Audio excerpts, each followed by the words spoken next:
أعوذ بالله من الشيطان الرجيم. بسم الله الرحمن الرحيم.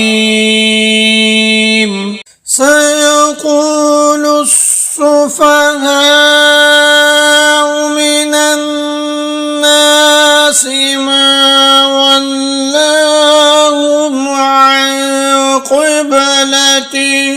التي كانوا عليها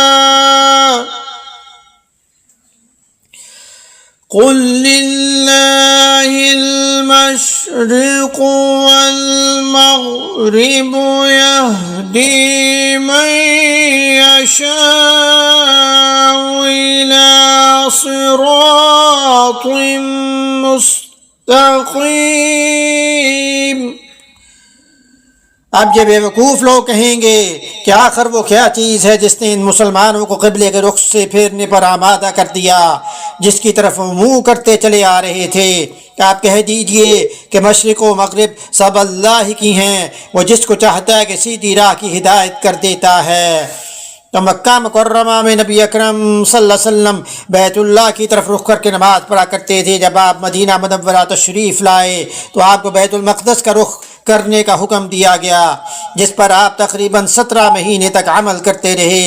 اس کے بعد دوبارہ بیت اللہ شریف کو قبلہ قرار دیا گیا. شاید میں یہ بتا دیا کہ مشرق ہو مغرب، شمال ہو یا جنوب، سب اللہ کی سمت ہے. اللہ کا ہی حکم ہے کہ وہ کسی کو قبلے کے لیے مقرر کر دے. کسی ایک سمت کو مقرر کرنا اس کا تقدس اللہ کے حکم کی وجہ سے ہے. وَكَذَلِكَ جَعَلْنَاكُمْ أُمَّةً وَسَطًا لِتَكُونُوا شُهَدَاءَ عَلَى النَّاسِ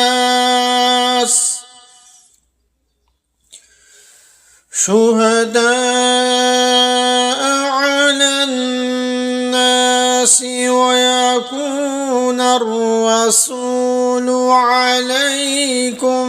شَهِيدًا. وَمَا جَعَلْنَا الْقِبْلَةَ الَّتِي كُنتَ عَلَيْهَا إِلَّا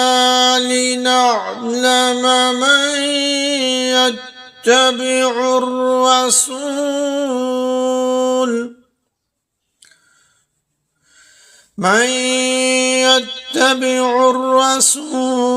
مِمَّن ينقلب على عقبيه وإن كانت لكبيرة إلا على الذين هدى الله وما كان الله ليضيع إيمانكم إن الله بالناس لرؤوف رحيم.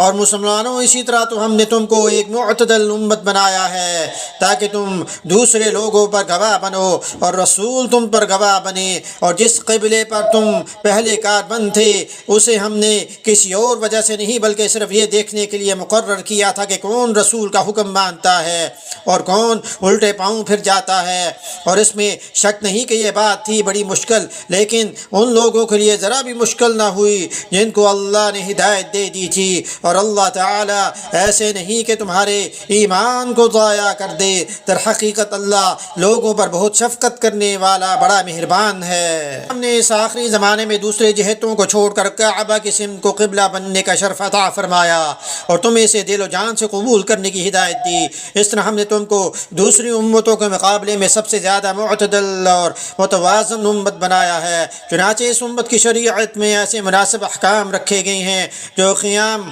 قیامت تک انسانیت کی صحیح رہنمائی کر سکیں۔ معتدل امت کی یہ خصوصیت بھی اس آیت میں بیان فرمائی کہ اس امت کو قیامت کے دن انبیاء اکرام کے گواہ کے طور پر پیش کیا جائے گا۔ اس کی تفصیل صحیح بخاری کے حدیث سے بھی بیان کی گئی کہ جب پچھلے انبیاء اکرام کی امتوں میں سے کافر لوگ صاف انکار کر دیں گے کہ ہمارے پاس کوئی نبی نہیں آیا تھا، تو امت محمدیہ کے لوگ انبیاء اکرام کے حق میں گواہی دیں گے کہ انہوں نے رسالت کا حق ادا کرتے ہوئے اپنی اپنی امتوں کو پوری طرح اللہ تعالیٰ کا پیغام پہنچا دیا تھا، اور اگرچہ ہم خود اس موقع پر موجود نہیں تھے، لیکن ہمارے نبی اکرم صلی اللہ علیہ وسلم محمد مصطفیٰ صلی اللہ علیہ وسلم نے وحی سے باخبر ہو کر ہم کو یہ بات بتلا دی تھی، اور ہمیں ان کی بات پر اپنے ذاتی مشاہدے سے زیادہ اعتماد ہے۔ دوسری طرف رسول اکرم صلی اللہ علیہ وسلم اپنی امت کی اس بات کی تصدیق فرمائیں گے۔ نیز مفسرین نے امت محمدیہ کے گواہ ہونے کے یہ معنی بھی کیے ہیں کہ شہادت سے مراد حق کی دعوت و تبلیغ ہے، اور یہ امت پوری انسانیت کو اس طرح حق کا پیغام پہنچائے گی جس طرح نبی اکرم صلی اللہ علیہ وسلم نے ان کو پہنچایا تھا۔ باتیں دونوں اپنی اپنی جگہ درست ہیں اور ان میں کوئی تعارض بھی نہیں ہے۔ مطلب یہ کہ پہلے کچھ عرصے کے لیے بیت المقدس کو قبلہ بنانے کا جو حکم ہم نے دیا تھا، اس کا مقصد یہ امتحان لینا تھا کہ کون قبلے کی اصل حقیقت کو سمجھ کر اللہ کے حکم کی تعمیل کرتا ہے، اور کون ہے جو کسی ایک قبلے کو بذات خود ہمیشہ کے لیے مقدس مان کر اللہ کی بجائے اس کی عبادت شروع کر دیتا ہے۔ قبلے کی تبدیلی سے یہی واضح کرنا مقصود تھا کہ عبادت بیت اللہ کی نہیں اللہ کی کرنی ہے، ورنہ اس میں اور بت پرستی میں کیا فرق رہ جاتا ہے۔ اگلے جمعے میں اللہ تعالیٰ نے یہ بھی واضح فرما دیا کہ جو لوگ صدیوں سے بیت اللہ کو قبلہ مانتے چلے آ رہے تھے،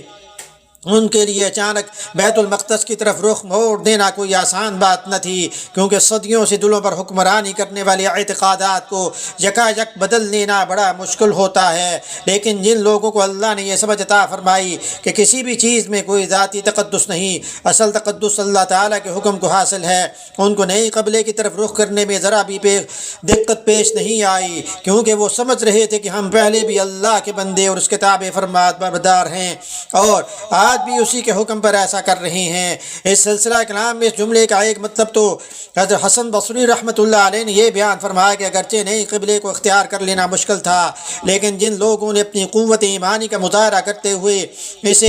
مان لیا، اللہ تعالیٰ ان کے اس ایمانی جذبے کو ضائع نہیں کرے گا، بلکہ انہیں اس کا عظیم اجر ملے گا۔ اور تفسیر کبیر اور دوسرے یہ کہ جملہ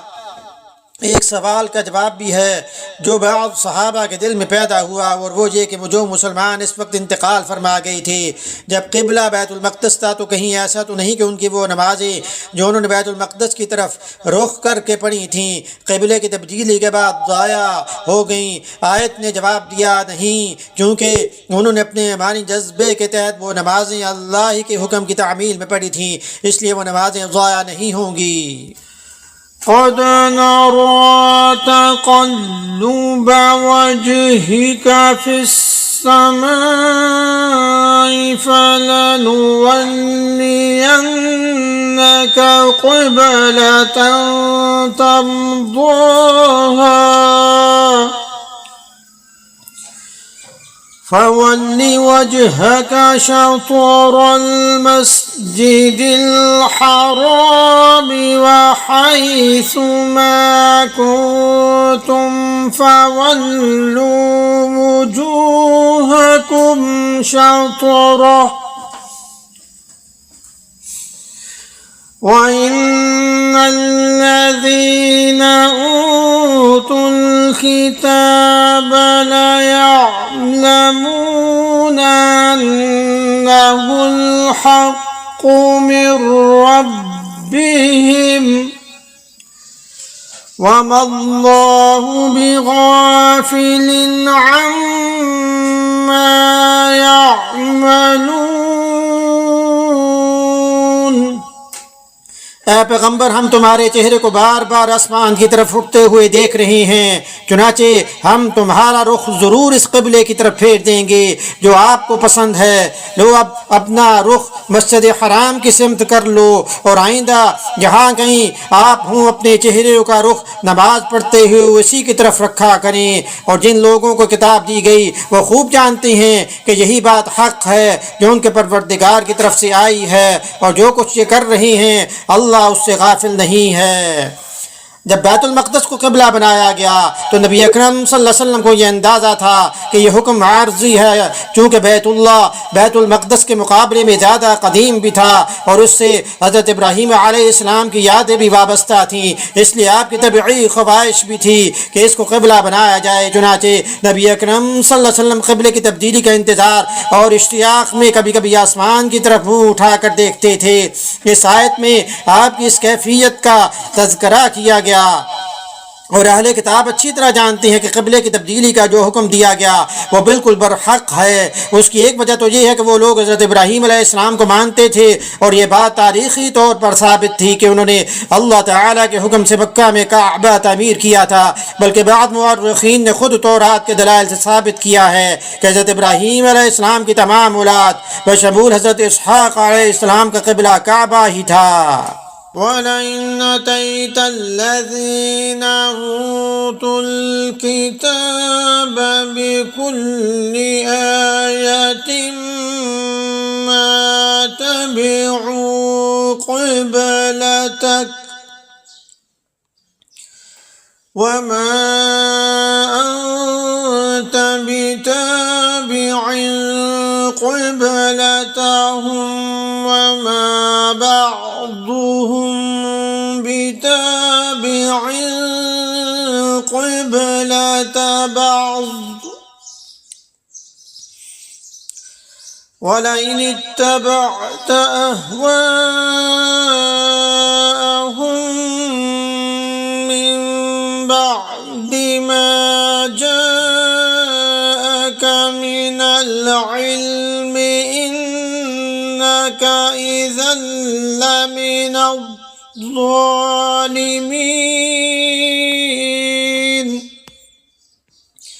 اور جن لوگوں کو کتاب دی گئی تھی اگر تم ان کے پاس ہر قسم کی نشانیاں لے آؤ تب بھی یہ تمہارے قبلے کی پیروی نہیں کریں گے، اور نہ تم ان کے قبلے پر عمل کرنے والے ہو، نہ یہ ایک دوسرے کے قبلے پر عمل کرنے والے ہیں۔ اور جو علم تمہارے پاس آ چکا ہے اس کے بعد اگر کہیں تم نے ان کی خواہشات کی پیروی کر لی تو اس صورت میں یقیناً تمہارا شمار ظالموں میں ہوگا۔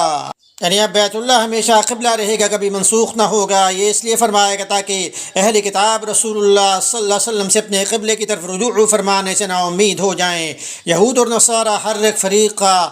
الگ الگ قبلہ ہے، لیکن باطل اور خراف حق ہونے میں چونکہ دونوں یکساں ہیں، اور اسی طرح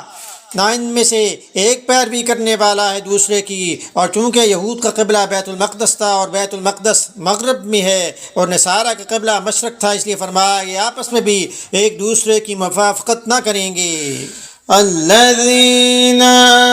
آتيناهم الكتاب يعرفونه كما يعرفون أبناءهم وإن فريقا منهم ليكتمون الحق وهم يعلمون۔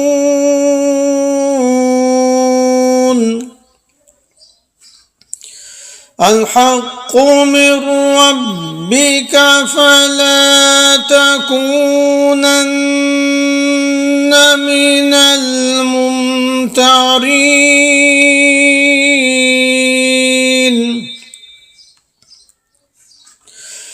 وَلِكُلٍّ وِجْهَةٌ هُوَ مُوَلِّيهَا فَاسْتَبِقُوا الْخَيْرَاتِ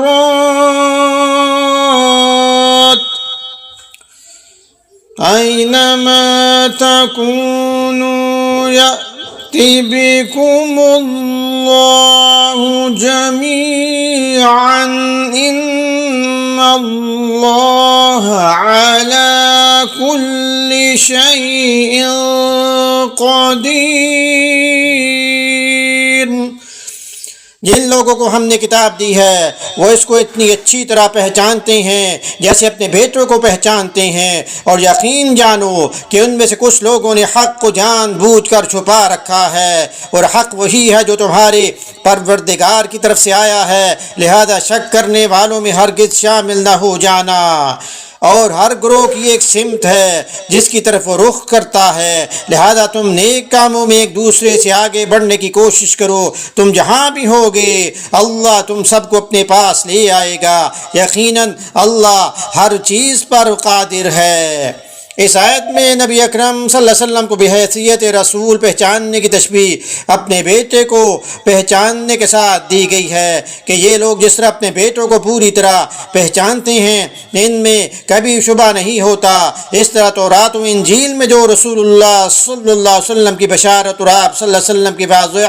علامات و نشانات کا ذکر آیا ہے، اس کے ذریعے یہ لوگ رسول اللہ صلی اللہ علیہ وسلم کو بھی یقینی طور سے جانتے پہچانتے ہیں۔ ان کا انکار محض عناد اور ہٹ درمی کی وجہ سے ہے۔ 48 میں بتا دیا گیا کہ جو لوگ قبلے کی تبدیلی پر اعتراض کر رہے تھے ان پر حجت تمام کرنے کے بعد مسلمانوں کو یہ ہدایت دی جا رہی ہے کہ ہر مذہب کے لوگوں نے اپنے اپنے قبلے الگ الگ بنا رکھے ہیں، اور تمہارے لیے یہ ممکن نہیں کہ اس دنیا میں ان کو کسی ایک قبلے پر جمع کر سکوں، لہذا اب ان لوگوں سے قبلے کی بحث پڑھنے کی بجائے آپ اپنے کام میں لگ جانا چاہیے، اور وہ یہ کہ اپنے نامہ اعمال میں زیادہ سے زیادہ نیکیوں کا اضافہ کرو اور اس کام میں ایک دوسرے سے سبقت لے جانے کی کوشش کرو۔ آخری انجام یہ ہوگا کہ تمام مذہب والوں کو اللہ تعالیٰ اپنے پاس بلائے گا، وہاں سب کا قبلہ ایک ہو جائے گا کیونکہ سب اللہ کے سامنے کھڑے ہوں گے۔ من حيث خرجت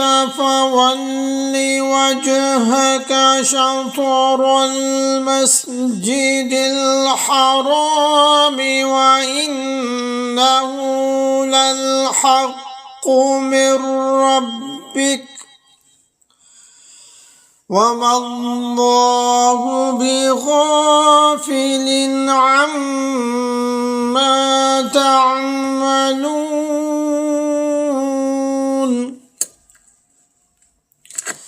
ومن حيث خرجت فول وجهك شطر المسجد الحرام وحيث ما كنتم فولوا وجوهكم شطره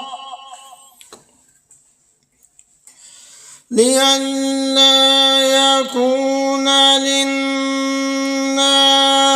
عليكم حجة إلا الذين ظلموا منهم فلا تخشوهم واخشوني وليتم نعمتي عليكم ولعلكم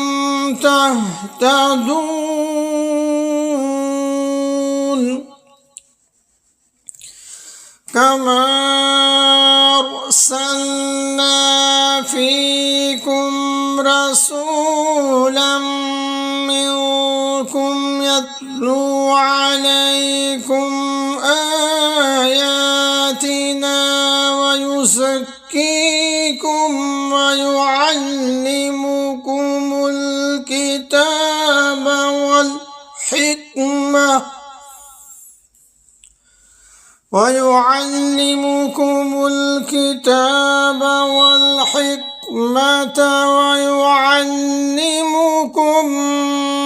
ما لم تكونوا تعلمون فاذكروني يذكركم واشكروا لي ولا تكفرون۔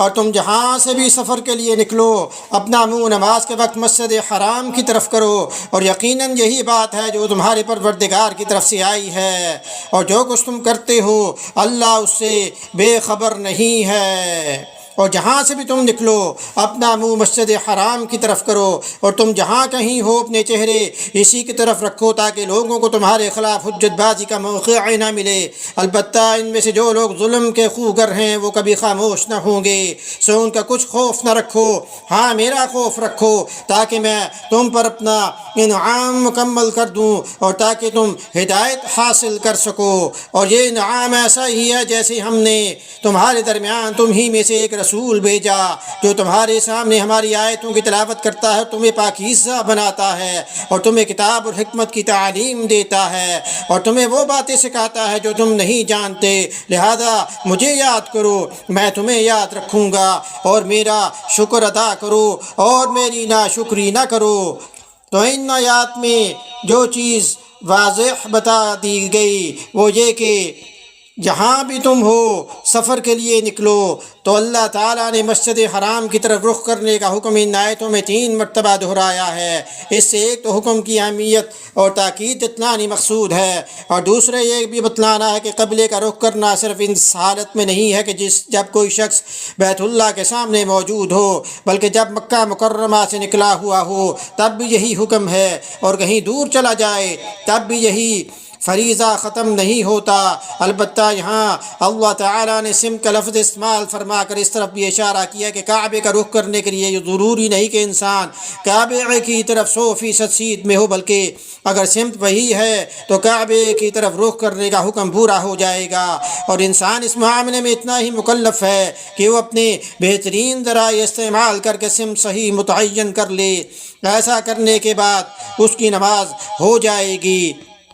اس طرح اگلی آیت کریمہ میں یہ بات فرمائی گئی کہ اس کا مطلب یہ ہے کہ جب بیت المقدس قبلہ تھا، یہودی یہ حجت کرتے تھے کہ دیکھو ہمارے دین برحق ہے، اسی لیے یہ لوگ ہمارے قبلے کو اختیار کرنے پر مجبور ہوئے ہیں، اور مشرکین مکہ یہ بحث کرتے تھے کہ مسلمان اپنے آپ کو حضرت ابراہیم علیہ السلام کا تابع کہتے ہیں، مگر انہوں نے ابراہیمی قبلے کو چھوڑ کر ان سے سنگین انحراف کر لیا ہے۔ اب جب کہ قبلے کی تبدیلی سے جو مصلحت تھی وہ حاصل ہو گئی، اور اس کے بعد مسلمان ہمیشہ کے لیے کعبے کو قبلہ قرار دے کر اس پر عمل پیرا ہوں تو ان دونوں کی حجتیں ختم ہو جائیں گی۔ البتہ وہ لوگ جنہوں نے اعتراض کرتے رہتے ہیں انہوں نے قسم کھا رکھی ہے کہ ان کی زبانیں کوئی روک نہیں سکتا، لیکن مسلمانوں کو ان سے خوف کھانے کی ضرورت نہیں، انہیں اللہ کے سوا کسی سے نہیں ڈرنا چاہیے۔ اسی طرح اگلی آیت کریمہ میں آیت نمبر 151 میں بتلا دیا گیا کہ حضرت ابراہیم علیہ السلام نے کعبے کی تعمیر کے وقت 2 دعائیں کی تھیں، ایک یہ کہ ہماری نسل سے ایسی امت پیدا فرما جو آپ کی مکمل فرما بردار ہو، دوسرا یہ کہ ان میں سے ایک رسول بھیجیں۔ تو اللہ تعالیٰ نے پہلی دعا اس طرح قبول فرمائی کہ امت محمدیہ کو معتدل امت قرار دے کر پیدا فرمایا۔ اب اللہ تعالیٰ فرماتے ہیں کہ جس طرح ہم نے حضرت ابراہیم علیہ السلام کی دعا قبول کرتے ہوئے تم پر یہ انعام فرمایا کہ تمہیں معتدل امت بنا کر آئندہ ہمیشہ کے لیے انسانیت کی رہنمائی تمہیں عطا کر دی، جس کی ایک اہم علامت یہ بھی ہے کہ ہمیشہ کے لیے کعبے کو قبلہ بنا دیا گیا۔ ابراہیم علیہ السلام کی دوسری دعا قبول کرتے ہوئے نبی اکرم صلی اللہ علیہ وسلم کو تمہارے درمیان بھیج دیا، جو انہی خصوصیات و فرائض منصبی کے حامل ہیں جو حضرت ابراہیم علیہ السلام نے ان کے لیے مانگی تھیں، اور ان میں سے پہلا فریضہ تلاوت آیات ہے۔ اس سے معلوم ہوا کہ قرآن کریم کی آیات کو تلاوت کرنا بذات خود ایک مقصد اور ایک نیکی ہے، خواہ تلاوت آیات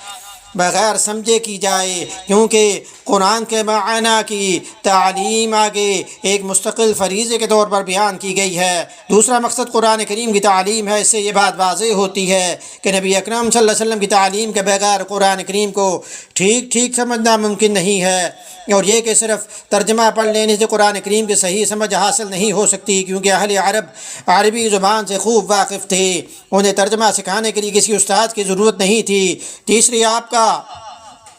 فریضہ یہ بتایا گیا کہ آپ حکمت کی تعلیم دیں۔ اس سے معلوم ہوا کہ حکمت و دانائی اور عقل مندی وہی ہے جو نبی اکرم صلی اللہ علیہ وسلم نے تلقین فرمائی۔ اس سے نہ صرف آپ کی حدیث کا حجت ہونا معلوم ہوتا ہے بلکہ یہ بھی واضح ہوتا ہے کہ اگر آپ کا کوئی حکم کسی کو اپنی عقل کے لحاظ سے حکمت کے خلاف محسوس ہو تو اعتبار اس کی عقل کا نہیں بلکہ نبی اکرم صلی اللہ علیہ وسلم کی سکھائی ہوئی حکمت کا ہے۔ چوتھا فرض یہ بتایا گیا کہ آپ لوگوں کو پاکیزہ بنائیں۔ اس سے مراد آپ کی عملی تربیت ہے جس کے ذریعے آپ نے صحابہ کرام رضی اللہ عنہم کے اخلاق اور باطنی صفات کو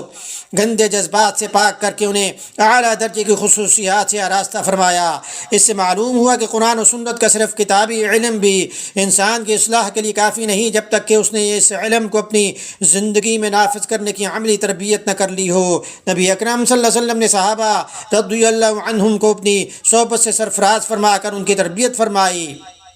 پھر صحابہ رضی اللہ عنہم نے تابعین کی اور تابعین نے تبع تابعین کی اس طرح تربیت کی اور یہ سلسلہ صدیوں سے اس طرح چلا آتا ہے۔ باطنی اخلاق کی اس تربیت کو علم احسان یا تزکیہ کہلاتا ہے اور تصوف بھی در حقیقت اس علم کا نام ہے، اگرچہ بعض نااہلوں نے اس میں غلط خیالات کی ملاوٹ کر کے بعض مرتبہ اسے خراب بھی کر دیا، لیکن اس کی اصل یہی تزکیہ ہے کہ جس کا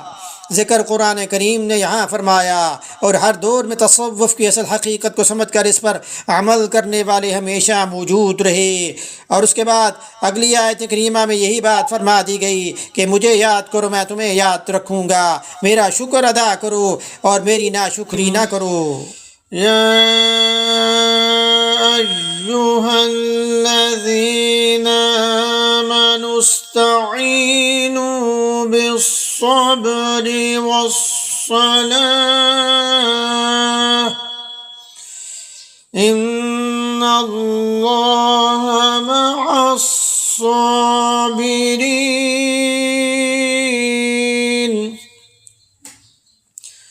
ولا تقولوا لمن يقتل في سبيل الله أموات بل أحياء ولكن لا تشعرون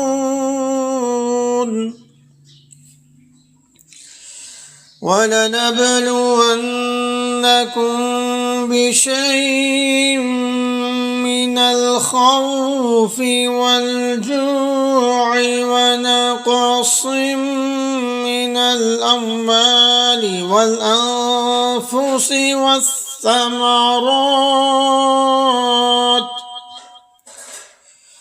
وبشر الصابرين الذين إذا أصابتهم مصيبة قالوا إنا لله وإنا إليه راجعون أولئك عليهم صلوات من ربهم ورحمة وأولئك هم المهتدون۔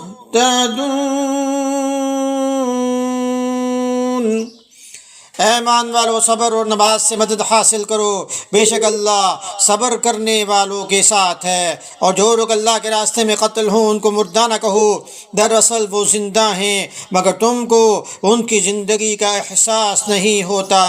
اور دیکھو ہم تمہیں آزمائیں گے ضرور، کبھی خوف سے، کبھی بھوک سے، کبھی مال و جان اور پھلوں میں کمی کر کے، اور جو لوگ ایسے حالات میں صبر سے کام لیں ان کو خوشخبری سنا دو۔ یہ وہ لوگ ہیں جب ان کو کوئی مصیبت پہنچتی ہے تو یہ کہتے ہیں کہ ہم سب اللہ ہی کے ہیں اور ہم کو اللہ ہی کی طرف لوٹ کر جانا ہے۔ یہ وہ لوگ ہیں جن پر ان کے پروردگار کی طرف سے خصوصی عنایتیں ہیں اور رحمت ہے، اور یہی لوگ ہیں جو ہدایت پر ہیں۔ سورت کی آیت نمبر 40 سے بنی اسرائیل سے متعلق جو سلسلہ کلام شروع ہوا تھا وہ پورا ہو گیا۔ آخر میں مسلمانوں کو ہدایت کر دی گئی کہ وہ فضول بحثوں میں الجھنے کی بجائے اپنے دین پر زیادہ سے زیادہ عمل کرنے کی طرف متوجہ ہوں۔ چنانچہ اب مختلف اسلامی عقائد اور احکام کا بیان شروع ہو رہا ہے۔ اس بیان کا آغاز صبر کی تاکید سے ہوا، کیونکہ یہ وہ دور ہے جس میں مسلمانوں کو اپنے دین پر عمل اور اس کی تبلیغ میں دشمنوں کی طرف سے طرح طرح کی رکاوٹیں پیش آ رہی تھیں۔ اس زمانے میں جنگوں کا سلسلہ بھی جاری تھا، بہت سی سختیاں برداشت کرنی پڑ رہی تھیں۔ جنگوں میں اپنے عزیز رشتہ دار اور دوست شہید بھی ہو رہے تھے یا ہونے والے تھے، لہذا مسلمانوں کو تلقین کی جا رہی ہے کہ دین حق کے راستے میں یہ آزمائش تو بے شانی ہیں۔ ایک مومن کا کام یہ ہے کہ وہ اللہ تعالیٰ کی مشیت پر راضی رہ کر صبر کا مظاہرہ کرے۔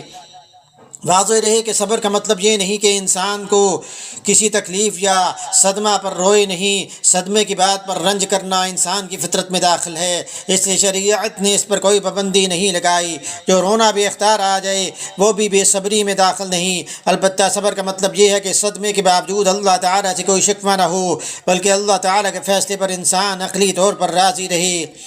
اس کی مثال ایسی ہے جیسے کوئی ڈاکٹر آپریشن کرے تو انسان کو تکلیف تو ہوتی ہے، اور بعض اوقات اس تکلیف کی وجہ سے انسان بے ساختہ چلا بھی اٹھتا ہے، لیکن اسے ڈاکٹر سے شکایت نہیں ہوتی، کیونکہ اسے یقین ہے کہ جو کچھ وہ کر رہا ہے اس کی ہمدردی میں اور اس کی مصلحت کی خاطر کر رہا ہے۔ اس کے بعد آیت نمبر 155 میں یہ بات بتا دی گئی کہ صبر جو ہے کہ مواقع کون کون سے ہیں اور کس کس موقع پر ہمیں صبر کرنا چاہیے۔ آیت نمبر 156 میں یہ بات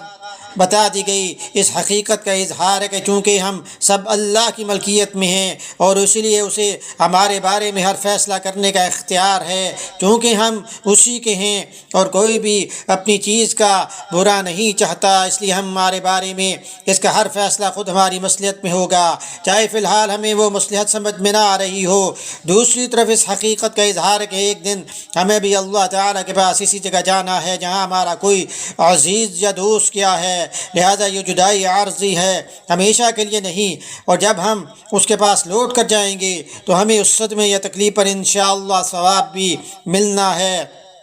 جب یہ اعتقاد دل میں ہو تو اسی کا نام صبر ہے، کیوں خواہ اس کے ساتھ ساتھ بے اختیار آنسو بھی نکل رہے ہوں۔ إن الصفا والمروة من شعائر الله فمن حج البيت أو اعتمر فلا جناح عليه أن يطوف بهما، ومن تطوع خيرا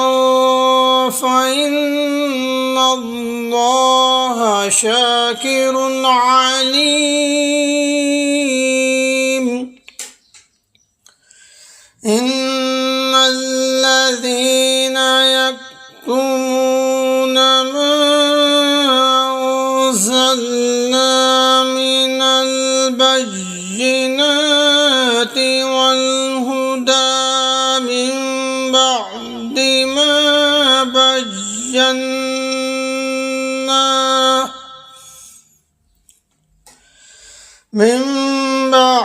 ما بيناه للناس في الكتاب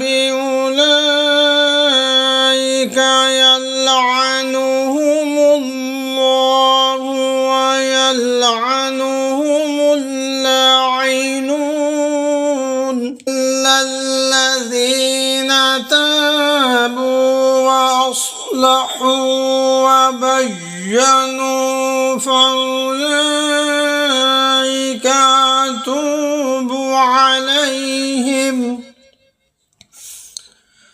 وأنا التواب الرحيم۔ إن الذين كفروا وماتوا وهم كفار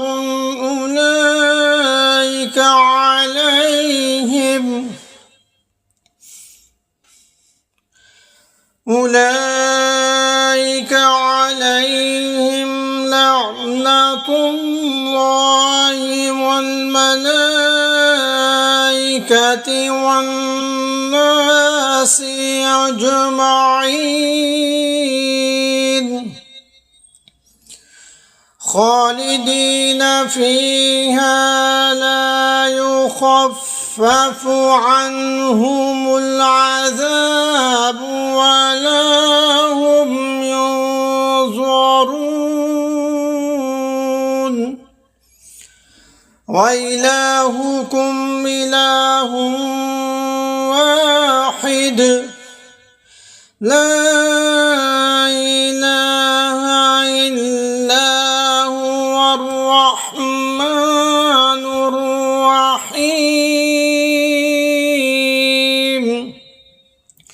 بے شک صفا اور مروہ اللہ کی نشانیوں میں سے ہیں، لہذا جو شخص بھی بیت اللہ کا حج کرے یا عمرہ کرے تو اس کے لیے اس بات میں کوئی گناہ نہیں ہے کہ وہ ان کے درمیان چکر لگائے، اور جو شخص خوشی سے کوئی بھلائی کا کام کرے تو اللہ یقیناً قدردان اور جاننے والا ہے۔ اور بے شک وہ لوگ جو ہماری نازل کی ہوئی روشن دلیل اور ہدایت کو چھپاتے ہیں، باوجود یہ کہ ہم انہیں کتاب میں کھول کھول کر لوگوں کے لیے بیان کر چکے ہیں، تو ایسے لوگوں پر اللہ بھی لعنت بھیجتا ہے اور دوسرے لعنت کرنے والے بھی لعنت بھیجتے ہیں۔ ہاں وہ لوگ جنہوں نے توبہ کر لی اور اپنی اصلاح کر لی ہو اور چھپائی ہوئی باتوں کو کھول کھول کر بیان کر دیا ہو تو میں ایسے لوگوں کی توبہ قبول کر لیتا ہوں، اور میں توبہ قبول کرنے کا خوگر ہوں، بڑا رحمت والا ہوں۔ بے شک وہ لوگ جنہوں نے کفر اختیار کیا اور کافر ہونے کی حالت میں ہی مرے، ان پر اللہ کی اور فرشتوں کی اور سارے انسانوں کی لعنت ہے، وہ ہمیشہ اسی پھٹکار میں رہیں گے، نہ ان پر سے عذاب کو ہلکا کیا جائے گا اور نہ ان کو مہلت دی جائے گی، اور تمہارا خدا ایک ہی خدا ہے، اس کے سوا کوئی خدا نہیں جو سب پر مہربان، بہت مہربان والا ہے۔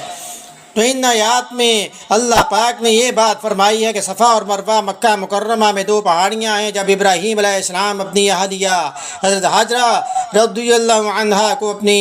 دودھ پیتے صاحبزادے اسماعیل علیہ السلام کے ساتھ چھوڑ کر گئے تو حضرت حاجرہ علیہ السلام پانی کی تلاش میں ان پہاڑیوں کے درمیان دوڑی تھیں۔ حج اور عمرے میں اللہ تعالیٰ نے ان کے درمیان سعی کرنا واجب قرار دیا ہے، اگرچہ سعی واجب ہے مگر یہاں کوئی گناہ نہیں کہ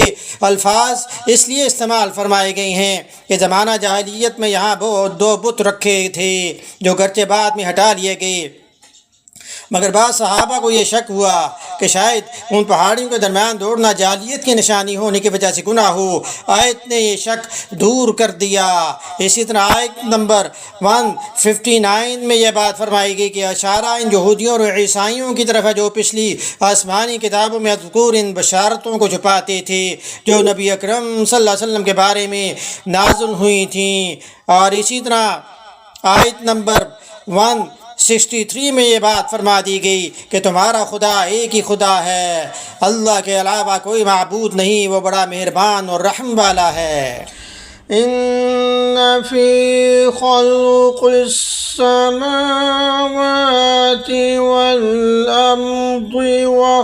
واختلاف الليل والنهار والفلك التي تجري في البحر بما ينفع الناس وما أنزل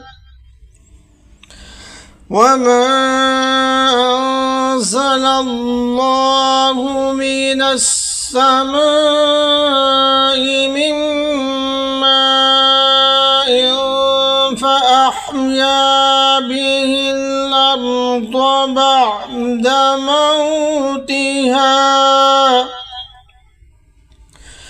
بعد موتها وبث فيها من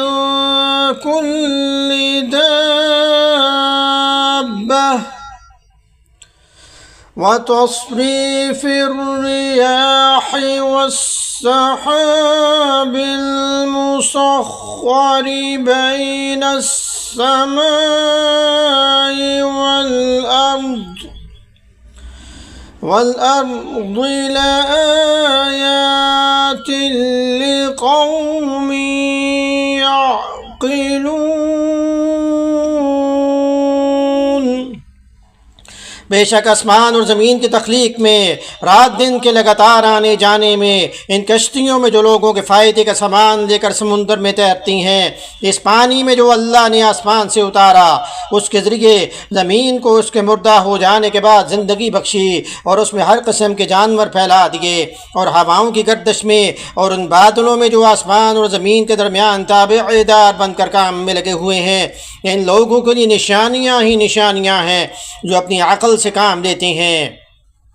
تو اللہ تعالیٰ نے قرآن کریم میں جگہ جگہ کائنات کے ان حقائق کی طرف توجہ دلائی ہے جو ہماری آنکھوں کے سامنے پھیلے پڑے ہیں، اور ان میں معقولیت کے ساتھ غور کیا جائے تو وہ اللہ تعالیٰ کے وجود اور اس کی توحید پر دلالت کرتے ہیں، کیونکہ روزمرہ ان کو دیکھتے دیکھتے ہماری نگاہیں ان کی عادی ہو گئی ہیں، اس لیے ان میں کوئی حیرت کی بات ہمیں محسوس نہیں ہوتی، ورنہ ان میں سے ایک ایک چیز ایسے محیر العقول نظام کا حصہ ہیں جس کی تخلیق اللہ تعالیٰ کی قدرت کاملہ کے سوا کائنات کی کسی طاقت کے بس میں نہیں ہے۔ آسمان اور زمین کے تمام مخلوقات جس طرح کام کر رہی ہیں، چاند اور سورج جس طرح ایک لگے بندے نظام الاوقات کے تحت دن رات سفر میں ہیں، سمندر جس طرح نہ صرف پانی کا ذخیرہ کیے ہوئے ہیں بلکہ کشتیوں کے ذریعے خشکی کے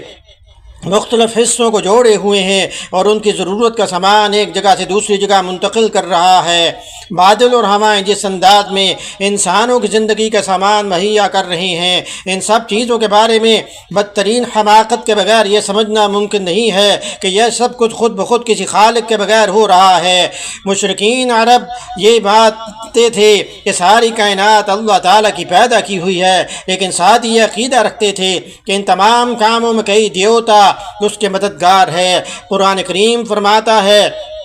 کہ جس ذات کی قدرت اتنی عظیم ہے کہ یہ سارے نظام کائنات اس نے بلا شرکت غیر پیدا کر دیا، آخر اسے چھوٹے چھوٹے کاموں کے لیے کسی شریک یا مددگار کی کیا ضرورت ہے؟ لہذا جو شخص بھی اپنی عقل کو کام میں لائے گا اس کائنات کی ہر چیز میں اللہ تعالیٰ کی توحید نظر آئے گی۔